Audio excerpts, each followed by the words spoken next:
Video von mir. Heute bei einem Volksfest in Schrobenhausen.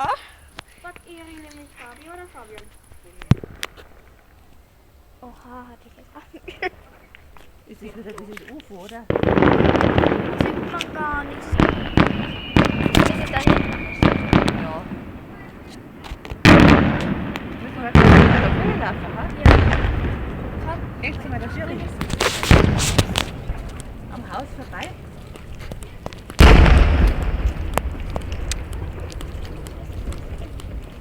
Jetzt mal schau. Halt doch hin, schon stehen bleiben.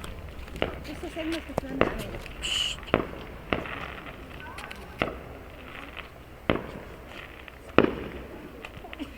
Was denn? Das ist meine Wahrheit.